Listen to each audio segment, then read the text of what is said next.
guys, today we're going to review a book called One Up in Wall Street. This book is written by Peter Lynch, and if you invest in stock or thinking to invest, this is a must-read book for you. Distrust in stock market was a prevailing attitude not only in America throughout the 1950s and 1960s, but also in Peter Lynch's family and relatives. Peter got his first job as a caddy in a golf course where he would hear presidents and CEOs talking about their triumphant investment, which made him rethink his family position that the stock market was a place to lose money. So understanding the difference between investing in debt and investing in stocks or companies is important. Investing in bonds, money markets, or CDs are all different forms of debt, for which one is paid interest.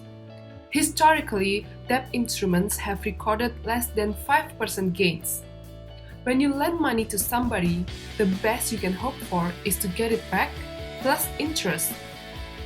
While investing in stock is undeniably more profitable than investing in debt.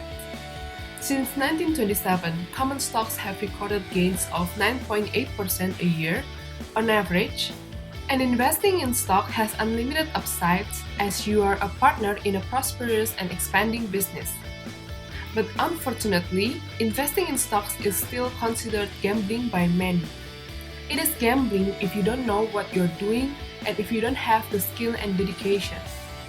So before you buy a share of any company, there are 3 personal issues that ought to be addressed. First, do I own a house? Buying a house is a much better investment for most people, as they are likely to hold for several. It is a good hedge against inflation. Also, it gives you a roof over your head and a sense of permanence where you can live for many years. Second, do I need the money? The money you want to invest in stocks should be truly surplus. For instance, if you're going to have to pay for a child's college education in 2 or 3 years, don't put that money into stocks. And the third, do I have the personal qualities that will bring me success in stocks? The qualities required are patience, self-reliance, common sense, a tolerance for pain, open-mindedness, detachment, and the ability to ignore general panic. That's why you need to invest in companies, not in stock market. In the part 2 of this book, Lynch shares us his tip to be the winner in the stock investment. Starting with stocking the 10 baggers. 10 baggers is Lynch's term for an investment that appreciates to 10 times of its initial purchase price, where the best place to start looking for the 10 bagger is close to your home. Invest in things that you know about, he said. Because it is important that you invest in company that you are able to understand well and that will give you an edge. There are 6 company categories for us to consider prior deciding to invest. It's slow growers, stalwart, fast grower, cyclical, asset play, and turnaround. Lynch also reveals the following 13 attributes which makes us easy to find a company, which is name sounds dull or even better, ridiculous. It does something dull also and disagreeable, a spin-off company, and the institution don't own it and the analysts don't value it. The company has toxic rumors, there's something depressing about it, and no growth industry.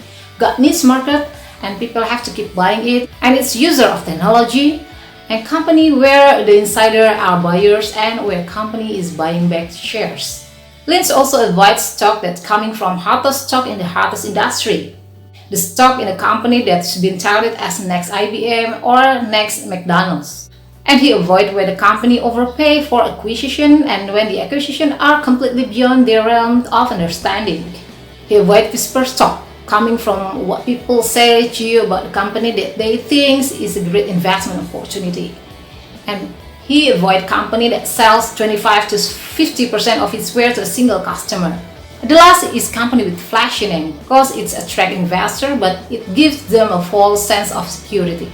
Lynch keep emphasis on earning, and earnings. What makes a company valuable and why it's be more valuable tomorrow is earning and assets, especially earnings. Sometimes it takes years for the stock price to catch up to a company's value, but sooner or later, value always wins. The next 5 chapters will be presented by me, Janatasia. Chapter 11, the 2-minute drill. First step is to know whether you are dealing with a fast grower, a slow grower, a stalwart, a cyclical, a turnaround, or an asset play. And the PE ratio has given you a rough idea of whether a stock as currently priced is undervalued or overvalued. And then chapter 12, getting the facts. As an investor, you need to focus on getting the facts. Annual report and quarterly report are the best resources for facts. What you cannot get from the annual report, you can get by asking your broker, by calling the company, by visiting the company, or by doing some grassroots research, also known as kicking the tires. Check whether the shares outstanding has been reduced in the last 10 years or increased. Buying back share leads to an increase in earning per share and thus the share price. Chapter 13, some famous numbers. Here, and not in any particular order of importance, are the various numbers worth noticing: percent of sales, the price per earning ratio, the debt factor, dividends, does it pay. Chapter 14, rechecking the story.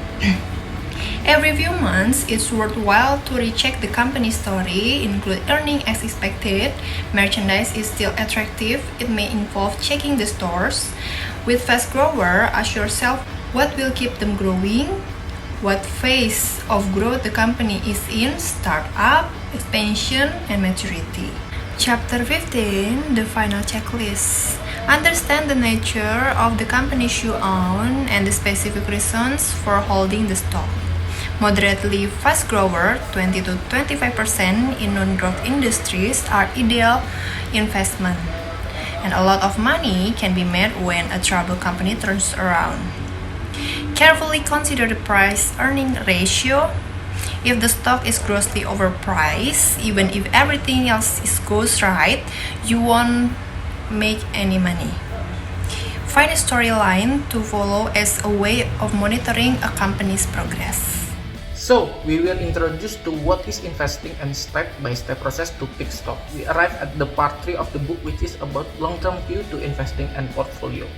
After we know step-by-step process to pick stock, we need to design our investment portfolio. It is okay to have as many stocks as we want, as long as we have an edge in understanding the company better, and we uncover an exciting prospect that pass all the tests of research. It may be 3 or it may be 30, but it isn't safe to own just one stock, because in spite of our all best efforts, the one we choose might be the victim of unforeseen circumstances. In small portfolios, 3 to 10 will be ideal. After we pick the initial stock that we want to invest, the key is to recheck and re-examine the story about the company from time to time. So, the next question is, when is the best time to buy and sell the stock? The best time to buy the stock will always be the day we convince ourselves we found solid merchandise at good price, the same as we buy at department store. However, there are some ritual at the end of the year between October and December when institutional investors dump the loser that drives the stock price down. The second is during the collapses, drops, bursts, hiccups, and free falls that occur in the stock market every few years. And in selling stock, the timing to when sell of each categories were different.